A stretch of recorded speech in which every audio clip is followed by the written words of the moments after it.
Good evening students, मेरा नाम है लक्ष्मी माथुर। और जैसे कि आप सब जानते ही हैं कि हम सब क्या पढ़ रहे थे, एनसीईआरटी की स्टडी कर रहे हैं 6th क्लास की, जो कि साइंस की एनसीईआरटी है। और मैंने कहा था ना कि हम सारे चैप्टर्स कंप्लीट करेंगे। तो चलिए आज हम कौन से चैप्टर की करेंगे। आपको पता है कि मैंने पहले कौन कौन से चैप्टर पढ़ा चुकी हूँ। मैं चैप्टर नंबर 1 और चैप्टर नंबर 2 हम पढ़ चुके हैं, और आज हम जो देखेंगे वो है चैप्टर नंबर 3। लेकिन मैंने ऐसा आपसे कहा ही था कि हम कुछ भी पढ़ेंगे उससे पहले हम प्रीवियस ईयर चैप्टर के कुछ क्वेश्चंस देखेंगे।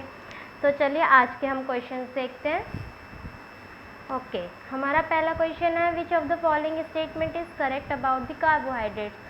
आप सबको पता है कि मैंने आपको कार्बोहाइड्रेट्स, प्रोटीन, ये सब पढ़ाया था, ठीक है। तो आपको पहले क्वेश्चन में बताना है कि कार्बोहाइड्रेट्स के बारे में कौन सा स्टेटमेंट सही है। पहला स्टेटमेंट कहता है carbohydrates provide fuel to our body, यानी कार्बोहाइड्रेट्स हमारी बॉडी को एनर्जी प्रोवाइड करते हैं। सेकंड स्टेटमेंट कहता है carbohydrates in our food found in the form of sugars and glucose, यानी कार्बोहाइड्रेट्स हमारे फूड में शुगर और ग्लूकोज की फॉर्म में मिलते हैं।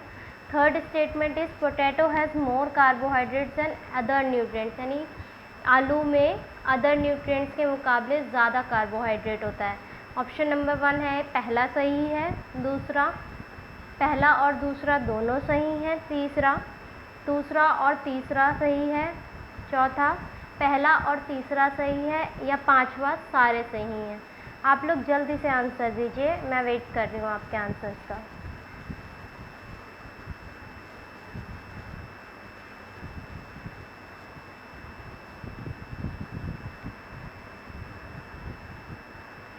ओके स्टूडेंट्स, देखते हैं। हाँ ओके, कुछ बच्चों के अलग अलग आंसर आ रहे हैं, तो देखते हैं। चलिए देखते हैं कौन सा आंसर सही है। Carbohydrates provide fuel to our body, मैंने आपको बताया था ना कि कार्बोहाइड्रेट्स और फैट से हमें सबसे ज़्यादा एनर्जी मिलती है। यानी फैट का जितना, अगर हम सेम अमाउंट में कार्बोहाइड्रेट है उतना ही फैट लेते हैं तो फैट से हमें ज़्यादा एनर्जी मिलती है। लेकिन कार्बोहाइड्रेट से भी हमें क्या मिल रहा है, एनर्जी ही तो मिल रही है। तो पहला ऑप्शन क्या हो जाएगा, सही हो जाएगा। दूसरा option carbohydrates found in form of sugars and glucose, ये गलत हो जाएगा। क्यों हो जाएगा, क्योंकि मैंने आप लोगों को बताया था कि कार्बोहाइड्रेट्स हमारे फूड में किस फॉर्म में मिलता है, स्टार्च और शुगर्स की फॉर्म में मिलता है, ना कि ग्लूकोज की फॉर्म में। तीसरा, potato has more carbohydrates than other nutrients, यानी ये भी गलत हो जाएगा, क्योंकि मैंने आपको क्या बताया था कि पोटैटो में नहीं होता ज़्यादा कार्बोहाइड्रेट। सबसे ज़्यादा कार्बोहाइड्रेट किस में मिलता है, राइस में मिलता है। किस में मिलता है, राइस में। तो हमारा कौन सा ऑप्शन सही हो जाएगा, option number A is correct. चलिए सेकंड क्वेश्चन देखते हैं। What colour you observe in testing of protein, यानी जब आप प्रोटीन की टेस्टिंग करते हैं तो आपको कौन सा कलर ऑब्जर्व होता है अगर प्रोटीन उसमें प्रेजेंट है तो। पहला वॉयलेट कलर, दूसरा ब्लैक कलर, तीसरा ग्रीन कलर, चौथा रेड कलर, पांचवा ब्लू ब्लैक कलर। जल्दी बताइए।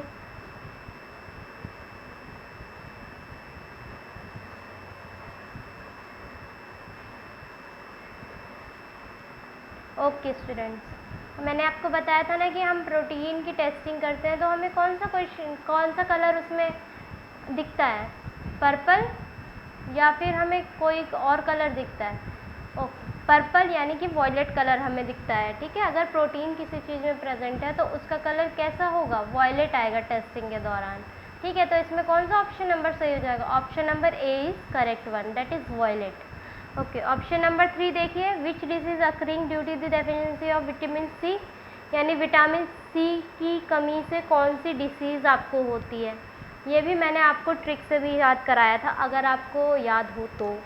आप पहला ऑप्शन है हमारा रिकेट्स होता है, दूसरा बेरी होता है, तीसरा अनेमिया, चौथा स्कर्बी, और पांचवा नन ऑफ द अबव, यानी इनमें से कोई नहीं। बताइए आंसर।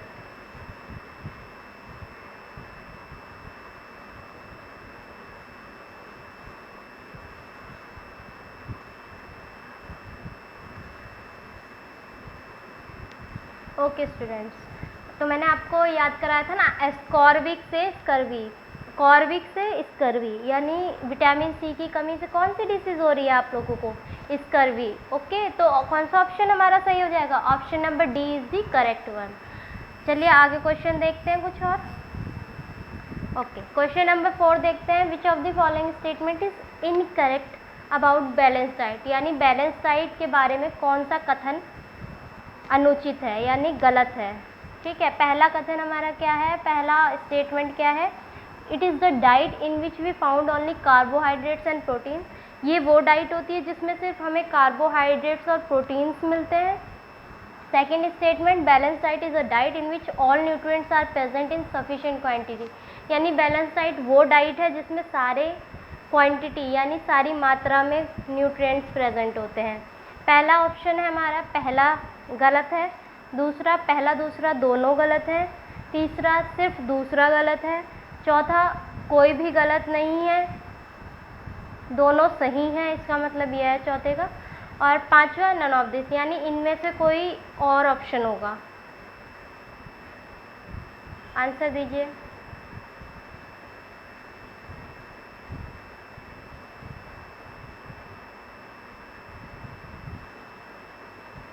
ओके स्टूडेंट्स, ओके मैंने आपको बताया था बैलेंस डाइट कौन सी डाइट होती है जिसमें सारे न्यूट्रिएंट्स प्रेजेंट होते हैं, और कितनी मात्रा में, क्या कोई ज़्यादा और कम हो सकता है, नहीं। मैंने कहा था बैलेंस डाइट वो डाइट होती है जिसमें सारे न्यूट्रिएंट्स सफिशिएंट क्वांटिटी में प्रेजेंट हो जितनी कि हमारी बॉडी को ज़रूरत है, तभी तो वो हमारी बैलेंस डाइट कहलाएगी। तो पहला स्टेटमेंट हमारा कह रहा है it is the diet in which we found only carbohydrates and protein.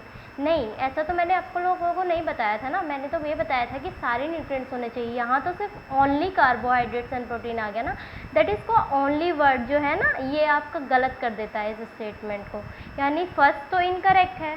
Second one, balance diet is a diet in which all nutrients are present in sufficient quantity. Yes, this is the right answer, this is right statement, because balance diet मैंने आप लोगों को बताया कि उसमें सारे nutrients present होते हैं, राइट।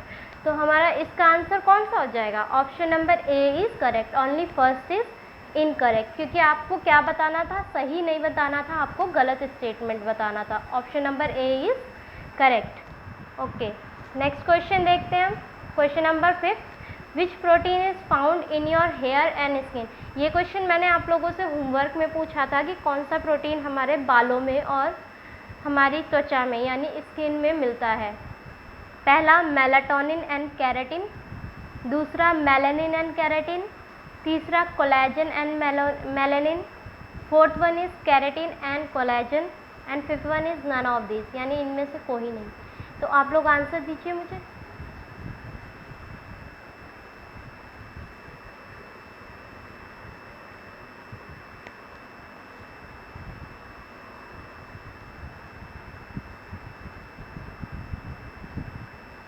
ओके स्टूडेंट्स, तो हमारी स्किन में जो हमारे स्किन का टेक्सचर होता है यानी हमारे स्किन का कलर किस प्रोटीन की वजह से होता है, that is called melanin protein. Okay, हमारे स्किन का कलर मेलानिन प्रोटीन की वजह से होता है, और हमारे हेयर में कौन सा प्रोटीन प्रेजेंट होता है, डेट इज़ केराटिन। ओके, तो कौन सा ऑप्शन आपका सही हो जाएगा, option number B is correct, melanin and keratin. Okay, hair में केराटिन और स्किन में मेलानिन। चलिए अब हम हमारे आज के चैप्टर की शुरुआत करते हैं, जो कि है chapter number 3, fibre into fabric, fibre to fabric, यानी फाइबर से हमें फैब्रिक बनाना है। ओके, चैप्टर नंबर 3 हमारा क्या कहता है, फाइबर टू फैब्रिक, यानी फाइबर से हमें क्या बनाना है, फैब्रिक। ओके, तो इससे पहले मैं ये बताना चाहती हूँ कि फाइबर होता क्या है। ओके, फाइबर मैंने कल आपको डाइट में भी बताया था कि हमें डाइटरी फाइबर, ओके, एक फाइबर हमारा हो गया जो हमारे क्लोथिंग वगैरह में यूज़ होता है, एक फाइबर जो हम डाइट्स में लेते हैं, that is called dietary fibres. Okay, तो मैंने बताया था ना डाइटरी फाइबर्स हमारे अनडाइजेस्टेड फूड को बाहर निकालने में काम करता है, उसे डाइजेस्ट होने में हेल्प करता है। और ये जो फाइबर आज हम पढ़ने जा रहे हैं ये वो आपका डाइजेस्टेड वाला नहीं है, ये फाइबर आपका कौन सा है, ये फाइबर आपका वो फाइबर है जो हम क्लोथिंग में यूज़ करते हैं। ओके, धागे के लिए हम यूज़ करते हैं। ओके, फाइबर, तो फाइबर हमारा क्या होता है, फाइबर वो मटेरियल होते हैं जो थिन थ्रेड्स की फॉर्म में, थ्रेड जो होता है ना धागा, उसके पतले पतले पतले पतले से जो रेशियोज होते हैं ना, वो हमारा क्या कहलाता है, फाइबर कहलाता है। कभी आपने देखा होगा कि आप कभी भी कोई चीज़ सिलवाते तो उसमें कुछ धागे निकले रहते हैं, राइट। उन धागों को भी जब आप निकालेंगे तो उससे ज़्यादा फाइन फाइबर्स आपको दिखने लगते हैं, बहुत लाइट लाइट से, बिल्कुल वो हमारे क्या होते हैं, वो हमारे फाइबर होते हैं। और जो धागा है ना आपका, वो धागा क्या होता है, उसे हम यार्न कहते हैं। क्या कहते हैं, यार्न कहते हैं। ओके, तो fibre are the materials which are available in the form of thin thread, okay, यानी धागे के जो पतले पतले धागे होते हैं बहुत सारे, उनको हम क्या कहते हैं, फाइबर्स कहते हैं। जैसे कि आप रस्सी में देख सकते हैं, कपड़ों में देख सकते हैं, रस्सी में भी तो निकले होते हैं ना वो छोटे छोटे, किसी किसी, जैसे आप जो खाट बुनने वाली रस्सियाँ होती हैं ना, उसमें देखिएगा थोड़े थोड़े निकले रहते हैं धागे, है ना, वो धागे जो होते हैं वही फाइबर्स होते हैं। और अगर आप उनको और फाइन कर देंगे ना, और fine, that is called fibres. और अगर वो धागा केवल है तो वो आपका क्या हो गया, यार्न हो गया है। ओके, नेक्स्ट हम देख लेते हैं फैब्रिक्स क्या होते हैं। फैब्रिक्स हमारे किससे बनते हैं, ये जो मैंने धागा आपको बताया ना, धागा क्या है हमारा, यार्न है। धागे को हम क्या कह रहे हैं यहाँ पर हम धागे को यार्न बुला रहे हैं, ठीक है। ये जो फैब्रिक है हमारा, जब हम बहुत सारे यार्न्स को मिला मिला के रखते हैं ना, that is called fabric. Okay, जैसे आपके कपड़े जो बने हुए हैं वो केवल एक धागे से तो नहीं बने होंगे, है ना। अगर आप देखिए कि कभी भी आप किसी कपड़े को अगर ज़रा सा खींच देते हैं, धागा कहीं से आपके बीच में से निकला हो और ज़रा सा आप कपड़े को वो धागा तोड़ दीजिए मुंह से, तो आपकी सारी शर्ट या टॉप जो भी है वो सारा खिंचने सा लगता है ना। तो ये सारे मिलके जो है वो आपस में गुंदीत होते हैं, आपस में इनको मिला के जो चीज़ बन रही है डैट इज़ कॉल्ड फैब्रिक, ठीक है। फाइबर हमारे क्या हो गए, जो बहुत पतले पतले धागे के अंदर भी जो बहुत पतले पतले रेशे से होते हैं, that is called fibres. Fibre से हमारा क्या बन रहा है, यार्न बन रहा है। यार्न से हमारा क्या बन रहा है, फैब्रिक बन रहा है। Fibre to yarn, yarn to fabrics, okay. इसके एग्जाम्पल हमारे rayon, nylon, polyester, this is all called fabrics, okay. उसी में हम एक और देख लेते हैं concept, that is cotton fabric क्या होता है। कॉटन फैब्रिक, फैब्रिक जो है ये वोवन मटेरियल होता है, जिस फैब्रिक तो मैंने आपको बता ही दिया। अब कॉटन फैब्रिक हम कैसे प्रिपेयर करते हैं, वीविंग और निटिंग द्वारा देखते हैं। कॉटन फैब्रिक जो हम यार्न होते हैं, यार्न मैंने आपको बताया फैब्रिक किससे बनता है, बहुत सारे यार्न्स को जब एक साथ हम मिला देते हैं, डेट इज़ कॉल्ड फैब्रिक। तो कॉटन फैब्रिक भी यार्न से ही बन रहा होगा, है तो फैब्रिक ही, भले ही कॉटन, चलिए यहाँ पर कपड़ा ले लीजिए, कॉटन का ले लीजिए धागा, उसको आप यार्न से कंबाइन कीजिए, तो ये जो प्रोसेस होता है वो किसके थ्रू होता है, वेविंग और निटिंग के प्रोसेस के थ्रू होता है। इसके फ़िलहाल हम एग्जांपल देख लेते हैं, और वेविंग निटिंग क्या होता है ये हम आगे आपको दिखाएंगे कि क्या होता है क्या नहीं होता है, राइट। तो यहाँ इसके एग्जांपल्स हमारे कौन कौन से आ जाते हैं, ब्लैंकेट्स आ जाते हैं, टावल्स जो आप देखते हैं, देखा होगा ना कि आपने अगर टावल्स, आपके जो मोटे वाले टावल्स होते हैं उसमें से अगर आप एक धागा खींच दीजिए तो आपकी पूरी टावल खींच जाती है, ऐसा कि कहीं से आपने धागा तोड़ दिया और वहाँ से उसका जॉइंट खुल गया एंड वो खींचने लगती है, फिर आप उसे सीधा कर लेते हैं, है ना। ब्लैंकेट्स, कर्टन्स, ये सारे हमारे एग्जाम्पल किसके हैं, कॉटन फैब्रिक्स के एग्जाम्पल हैं, ओके। अब हम ये देख लेते हैं फाइबर हमारे होते कितने टाइप्स के हैं। फाइबर हमारे दो टाइप्स के होते हैं mainly, that is natural fibres and the synthetic fibres. Natural के नाम से ही आप लोगों को पता चल रहा है कि नेचुरल फाइबर्स तो वही हो सकते हैं जो हमें नेचर से मिल रहे हैं। अब हमें नेचर से ऐसे कौन से फाइबर मिलते हैं कि हम कह रहे हैं कि हमें नेचर से फाइबर मिलता है। भैया प्लांट से आपको वूल शिप्स मिलती है ना, एनिमल से आपको शिप से क्या मिलता है, वूल मिलती है, ऊन जिसे हम कहते हैं, वो हमें एनिमल से मिल रही है तो नेचुरल ही ना वो, ठीक है। और ऐसे ही हमें कॉटन मिल रहा है, जूट मिल रहा है, ठीक है। ये सारी हमें चीज़ें किससे मिल रही हैं, ये सारी हमारी नेचुरली तो है जो हमें प्लांट से ऑब्टेन होती है, राइट। तो हमारे नेचुरल फाइबर्स कौन से फाइबर हो गए, वो फाइबर जो हमें प्लांट्स और एनिमल से मिल रहे हैं, that is called natural fibres, ठीक है। एग्जाम्पल मैंने जैसे आपके सामने दे रखे हैं, कॉटन और जूट, ये जो हमें कहाँ से मिलते हैं, प्लांट से मिलते हैं।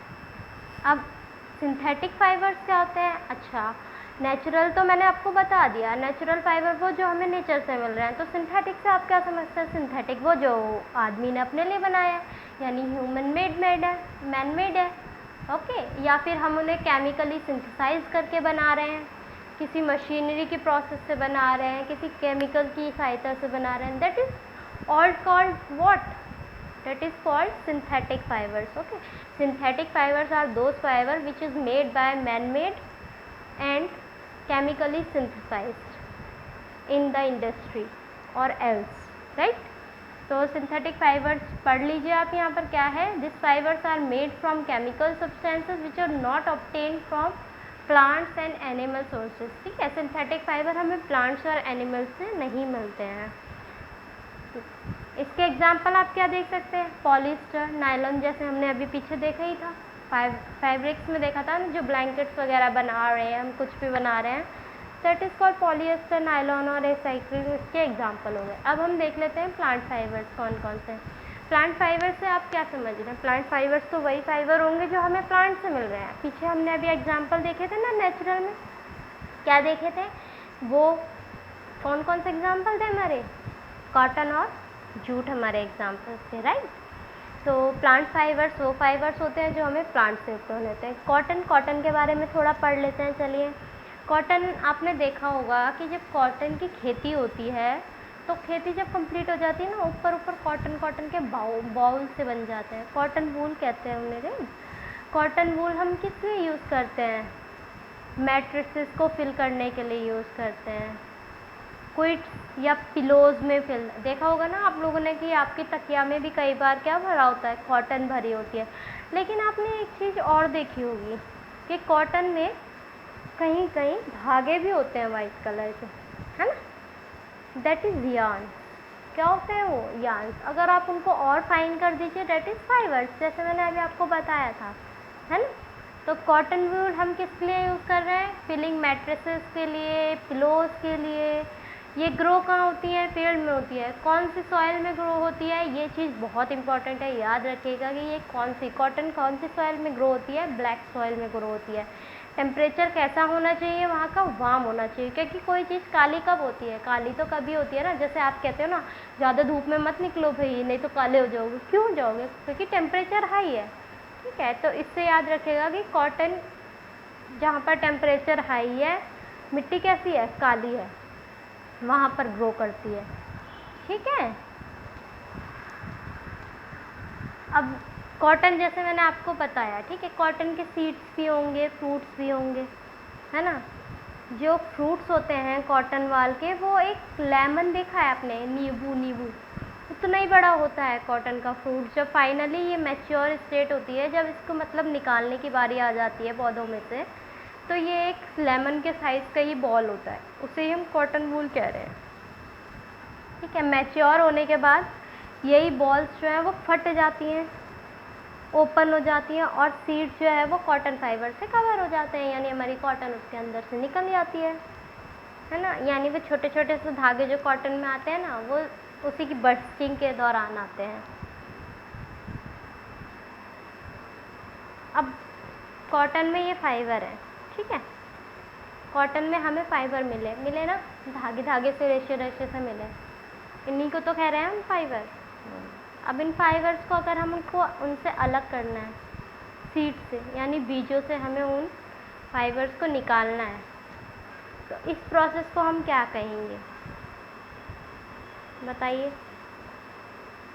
ओके, फाइबर से, जब कॉटन के सीड से हमें फाइबर निकालना है, इस प्रोसेस को हम क्या कहते हैं, गिनिंग प्रोसेस कहते हैं। क्या कहते हैं, गिनिंग कहते हैं कॉटन की। जैसे आपको पिक में दिख रहा है ना, वो सामने जो ये छोटा सा बंदा बैठा हुआ है, वो क्या कर रहा है, कॉटन के फाइबर से तो निकाल रहा है ना। ये जो हाथ से चलाने वाला होता है, बाय हैंड भी हो सकता है, बाय मशीन्स भी हो सकता है। पहले के ज़माने में तो हमारे पास मशीन्स नहीं थी ना, तो उस टाइम पे जितने भी प्रोसेस होते थे वो किस फॉर्म में होते थे, वो बाय हैंड ही होते थे अधिकतर, ठीक है। तो कॉटन से फाइबर निकालने का, वो कॉटन सीड से फाइबर निकालने के प्रोसेस को हम क्या कह रहे हैं, गिनिंग कह रहे हैं।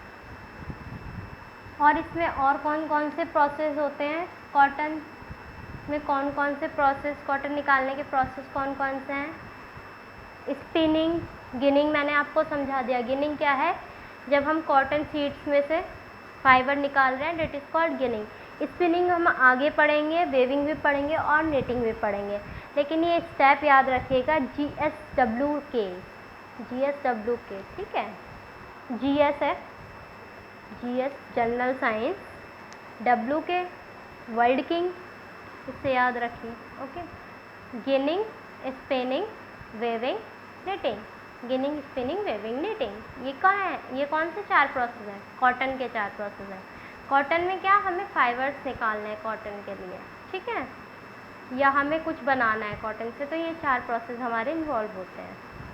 नेक्स्ट हमारा जो आता है प्लांट फाइबर में कौन सा आता है? जूट। जूट का तो नाम बहुत सुना होगा आप लोगों ने, राइट। जूट फाइबर्स कहाँ से ऑब्टेन होते हैं हमें? जूट प्लांट के स्टेम से। स्टेम क्या होती है अब ये बताइए? स्टेम मैंने आपको बताया था कि जो तना होता है उसे हम क्या कहते हैं? स्टेम कहते हैं। तो जूट फाइबर हमें कहाँ से मिल रहा है? जूट प्लांट की स्टेम से मिल रहा है, ठीक है। जूट मेनली कब कल्टीवेट किया जाता है? जूट कब उगाया जाता है? रेनी सीज़न के दौरान उगाया जाता है। कब उगाया जाता है? रेनी सीज़न के दौरान। ये चीज़ भी आप लोगों को याद रखनी पड़ेगी कि जूट कब उगाया जाता है, ठीक है। इंडिया में जूट कहाँ कहाँ उगता है? वेस्ट बंगाल में, असम में, बिहार में। ये 3 जगह कहाँ होता है? जूट सबसे ज़्यादा यहीं पर होता है, ठीक है। इंडिया में जहाँ जूट उगाया जाता है वो यही 3 स्टेट हैं, वेस्ट बंगाल, असम और Bihar, right. Normally jute plant को हार्वेस्ट करते हैं हम जब उसकी फ्लावरिंग स्टेट आ जाती है। यानी इसका मतलब ऐसे समझिए कि हम जूट प्लांट को हार्वेस्ट यानी उगा तो कब रहे हैं? जब रेनी सीज़न हो रहा है, ठीक है। और काट कब रहे हैं? जब उसकी फ्लावरिंग स्टेज आ रही है। Flowering stage in the sense जब उसमें फ्लावर आने स्टार्ट हो रहे हैं तभी हम उसको काटना स्टार्ट करते हैं, ठीक है, जिससे कि हमें स्टेम से जूट निकालने में आसानी हो जाए। फैब्रिक बनाने के लिए हमें, मैंने आपको बताया फैब्रिक बनाने के लिए क्या प्रोसेस इन्वॉल्व होता है।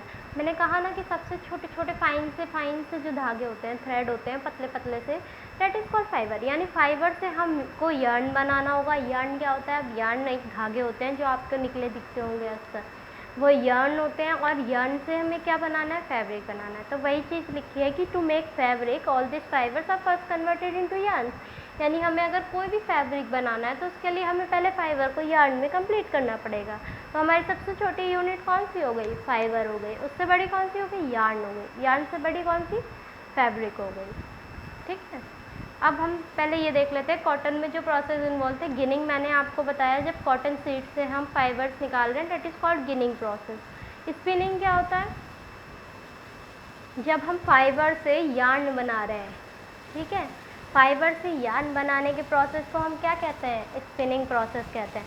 इस फॉर्म में क्या करते हैं हम? कॉटन का वूल लेते हैं बहुत मात्रा में, उसको निकालते हैं, उसको ट्विस्ट करते हैं, ठीक है। और इन फाइबर्स को एक साथ ला के क्या बनाते हैं हम? यार्न बना देते हैं, ठीक है। बहुत सारे फाइबर्स मिलके क्या बनाते हैं? यार्न बना देते हैं। एक सिंपल डिवाइस यूज़ करते हैं, चरखा आप लोगों ने सुना होगा, राइट। जो उसका हैंडल होता है उसे हम क्या कहते हैं? टकली कहते हैं। यानी एक हाथ से आपको टकली चलानी है। टकली जो पीछे की साइड होती है ना, ये आपको दिख रहा होगा पिक में, ये जो पीछे की साइड है ये इट इज़ कॉल्ड टकली, ठीक है। हैंडल, स्पिंडल जिसे आप कह रहे हैं। और अनदर हैंड से आप क्या करते हैं? स्पिनिंग करते हैं, यानी गोल गोल उसे घुमाते हैं, ठीक है। तो उसको हम क्या कहते हैं? चरखा कहते हैं। गांधी जी के सत्याग्रह मूवमेंट में भी यही चला था ना, चरखा। गांधी जी ने बहुत करा था, महात्मा गांधी जी ने चरखे का यूज़ करो, उससे बनाए हुए कपड़े पहने हैं, ठीक है, यही सब। तो स्पिनिंग हमारा कौन सा प्रोसेस हो गया? जब हम फाइबर से यार्न बना रहे हैं। गिनिंग कौन सा प्रोसेस हो गया? जीएस कैसे याद रखो? जीएस में गिनिंग क्या है? जब कॉटन सीड से फाइबर बन रहे हैं, seed to fibre, fibre to yarn, ठीक है। Spinning, fibre to yarn. Weaving अब स्पिनिंग हम मशीन्स के द्वारा भी करते हैं और हैंड द्वारा भी। ये याद रखिए कि जितने भी प्रोसेस हैं उनको हम हैंड के थ्रू भी कर सकते हैं और मशीन्स के थ्रू भी कर सकते हैं, क्योंकि आजकल तो टेक्नोलॉजी बहुत एडवांस हो गई है ना। ओके, वेविंग देखते हैं हम। वेविंग क्या है हमारा? जब हम 2 से ज़्यादा यार्न्स को कंबाइन कर दें एक साथ फैब्रिक बनाने के लिए। वेविंग में हम क्या कर रहे हैं? बहुत सारे यार्न्स को एक साथ कंबाइन कर रहे हैं। 2 से ज़्यादा यार्न्स को कंबाइन अगर करके हम फैब्रिक बना रहे हैं, दैट इज़ कॉल्ड वेविंग। क्या कहते हैं हम उसे? वेविंग कहते हैं, ठीक है। इसमें लिखा भी हुआ है, देखिए, the process of arranging 2 sets of yarn together to make a fabric, ठीक है, that is called weaving. 2 sets of yarns are woven to make a fabric, same चीज़ है। और ये जो है वो ज़्यादा यार्न से भी ज़्यादा पतला होता है, राइट। ये भी हम किस पे करते हैं? ये हम लूम्स पे करते हैं। अब हैंडलूम्स की मैं आपको तस्वीर नहीं ला पाई, बट आप देखिएगा नेट पे सर्च करके कि लूम्स कैसे होते हैं, ठीक है। ये एक ऐसा होता है कि हम आगे पीछे करते हैं हाथ से पकड़ के, अगर मैं आपके साथ वीडियो में होती तो मैं आपको बता देती कि कैसे होता है, ठीक है। हाल फिलहाल आप इसी से बताइए और नेट पे सर्च कीजिएगा एक बार, आपको मिल जाएगा, ठीक है। वेविंग हम किस तरीके से करते हैं, लूम्स पर करते हैं फाइबर्स बनाने के लिए, ठीक है। अब इसमें लिखा हुआ है ना, लूम्स भी हैंड और पावर से हम कर सकते हैं, यानी मशीन से कर सकते हैं, ठीक है। अगला प्रोसेस जो हमारा आता है निटिंग का आता है। निटिंग क्या होता है, जब हम एक सिंगल यार्न को यूज़ कर रहे हैं एक पीस ऑफ फैब्रिक बनाने के लिए, यानी छोटा सा हमें सिर्फ एक कपड़े का पीस ही बनाना है और उसके लिए हम सिर्फ एक सिंगल यार्न का यूज़ कर रहे हैं, तो वो चीज़ हमारी क्या कहलाती है, निटिंग कहलाती है, ठीक है। क्या कहलाती है, सिंगल यार्न का यूज़ निटिंग कहलाती है। हैंड और मशीन दोनों से कर सकते हैं आप लोग। अब हम पढ़ते हैं एनिमल फाइबर्स क्या होते हैं। एनिमल फाइबर्स क्या होते हैं, जैसे प्लांट फाइबर्स क्या होते हैं जो हमें प्लांट से प्राप्त होते हैं, तो एनिमल फाइबर्स क्या हो जाएंगे, जो हमें एनिमल से प्राप्त होंगे। अच्छा हाँ, यहाँ पर तो एनिमल और फाइबर आ गया ना।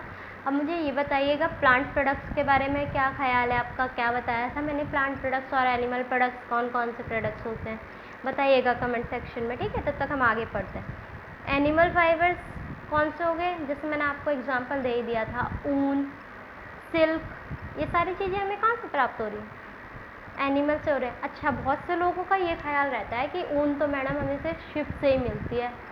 नहीं बेटा जी, ऊन सिर्फ शिप से नहीं मिलती है हमें। ऊन जो है हमें शीप, गोट, इन सब से मिलता है। अभी आप अगर 6th क्लास की हिस्ट्री पढ़ेंगे ना तो आपको पता चलेगा कि गोट से हमें कौन सी ऊन मिलती है, पश्मीना ऊन मिलती है, ठीक है, पश्मीना वूल मिलती है, ठीक है। जब हिस्ट्री पढ़ेंगे उसको तब देखेंगे। हाल फिलहाल आप इतना याद रखें कि वूल जो है वो सिर्फ हमें शीप से नहीं मिलती, गोट से भी मिलती है, ठीक है। और रैबिट के बालों से भी मिलती है हमें, हेयर से, याक, कैमल्स, इन सब से हमें ऊन मिलती है। अब सिल्क फाइबर जो है वो हम किससे निकालते हैं, जो सिल्क वॉर्म का कुकून होता है ना, कुकून स्टेज जो होती है सिल्क वॉर्म की, उससे हमें सिल्क फाइबर मिलता है। प्रोसेस ऑफ ऑब्टेनिंग, जो सिल्क का निकालने का प्रोसेस है उसे हम सेरीकल्चर कहते हैं। सिल्क निकालने के प्रोसेस को हम क्या कहते हैं बेटा जी, सेरीकल्चर कहते हैं, ठीक है। अब एनिमल फाइबर से वूल बनाने के लिए भी बहुत सारे प्रोसेस इन्वॉल्व होते हैं, जिसमें से कुछ एक प्रोसेस है shearing, scouring, sorting, cleaning, dyeing, ऐसे बहुत सारे प्रोसेस होते हैं, ठीक है। ये आपके बुक में शायद मेंशन नहीं है इसलिए मैंने शायद डाला भी नहीं होगा, राइट, तो लेकिन एक्स्ट्रा नॉलेज मैं आपको दे रही हूँ। सिल्क फाइबर की साइकिल देखिए, सिल्क से कैसे होगा कि यहाँ पर एक हमारा क्या है, एग दे रखा है सिल्क ने, एग से हमारा क्या बना, लार्वा बना, लार्वा से हमारा क्या बन रहा है, प्यूपा बन रहा है, प्यूपा से हमारा क्या बन रहा है, डेवलपिंग मॉथ बन रहा है, ठीक है। यही जो स्टेज होती है ना डेवलपिंग मॉथ की, इसी स्टेज को हम कुकून की स्टेज कहते हैं, ठीक है। कुकून की स्टेज में क्या होता है, हमें सिल्क निकालने का बहुत अच्छा मौका मिल जाता है, यानी कुकून, सिल्क वॉर्म का जो कुकून होता है उसी से हम सिल्क निकालते हैं। फिर ये एडल्ट में कन्वर्ट होता है, फिर एग ले करेगा, फिर लार्वा बनेगा, फिर प्यूपा बनेगा, इस तरीके से ये लाइफ साइकिल चलती रहती है, ठीक है। अब हम देख लेते हैं क्लॉथिंग मटेरियल की हिस्ट्री क्या। अच्छा, जैसे आप लोग सब जानते होंगे कि पहले के ज़माने में जो है कपड़ा की पहचान नहीं थी लोगों को, ठीक है, तो उस टाइम पे लोग क्या पहना करते थे, पत्तियाँ पहन लिया करते थे, जानवरों की खाल पहन लिया करते थे, ठीक है। लेकिन धीरे धीरे जैसे डेवलप हुआ वो एग्रीकल्चर की तरफ अग्रसर हुए, यानी लोगों ने जाना कि एग्रीकल्चर, खेती, ये सब क्या होता है, तो धीरे धीरे उन्हें कपड़ों की नॉलेज भी होने लग गई, ठीक है। तो अर्ली इंडियंस क्या करते थे, वो फैब्रिक्स बनाते थे, किससे बनाते थे, कॉटन से बनाते थे। वो फैब्रिक्स किस चीज़ से बनाते थे, कॉटन के बने फैब्रिक्स के कपड़े पहना करते थे, ठीक है, जो कि ग्रो होता है कौन से रीजन में होते हैं, जो गंगा के आसपास का क्षेत्र होता है ना उसमें ग्रो करते थे ये जो कॉटन है वो गंगा के आसपास के क्षेत्र में करते थे और उससे फैब्रिक निकाल के वो अपने लिए कपड़े बुन लिया करते थे। जैसे जैसे हमारी संस्कृति आगे बढ़ती गई तो ऐसे ऐसे सबको पता चलता गया ना कि हाँ ये ऐसे होता है, हाँ वो वैसे होता है, वो प्रोसेस ऐसा होता है। ऐसे लोगों को भी कपड़ों की जानकारी होती रही, जब वो एग्रीकल्चर की तरफ बढ़े फिर ऐसे बहुत सारी जानकारियाँ उनको लोगों को मिलती रहेगी, क्लोथ कैसे पहनना है, खाना कैसे है, बर्तन कैसे बनाने हैं, औजारों का सही प्रयोग कैसे करना है, जानवरों को पालना, ये सारी चीज़ें होती गई, ठीक है। और दूसरा जो हमारा मिला था वो था हमारा फ्लैक्स फाइबर। ठीक है, फ्लैक्स फाइबर भी एक प्लांट प्रोडक्ट ही है जो हमें नेचुरली ही मिलता है। पहला जो उन लोगों को मिला वो कौन सा फाइबर था? फ्लैक्स फाइबर था और कॉटन फाइबर था। ठीक है, एंशियंट इजिप्ट में, यानी पुरानी जो इजिप्ट है उसमें ये कॉटन और फ्लैक्स कहाँ पर मिलता है? नाइल रिवर के यहाँ, नाइल रिवर के पास मिलता है। ठीक है, जैसे कॉटन हमें इन लोग कहाँ मिल रहा था? गंगा रिवर के किनारे उगा रहे थे ना ये लोग। ऐसी पुराने अगर इजिप्ट की बात करें हम एंशियंट टाइम में, तो जो कॉटन और ये फ्लैक्स फाइबर दोनों हैं ये हमें किस नदी के किनारे मिल रहे हैं? नाइल रिवर के किनारे मिल रहे हैं। कौन सी रिवर के किनारे? नाइल। ठीक है, और फिर इन्हीं सब का प्रयोग ये क्या करने लग गए? फैब्रिक यानी कपड़े बनाने के लिए करने लग गए। ठीक है, तो आज का चैप्टर हमारा 3rd यहीं कंप्लीट होता है। अब हम चैप्टर नंबर 4 कल देखेंगे कि उसमें क्या है क्या नहीं है। तब तक आप इस चैप्टर को रिवाइज़ कीजिएगा, अच्छे से पढ़िएगा, क्योंकि कल हम इस चैप्टर का क्वेश्चन करेंगे पहले, फिर चैप्टर नंबर 4 स्टार्ट करेंगे। ओके गाइस, चलिए आज की क्लास को हम यहीं ख़त्म करते हैं। Take care, bye bye, thank you.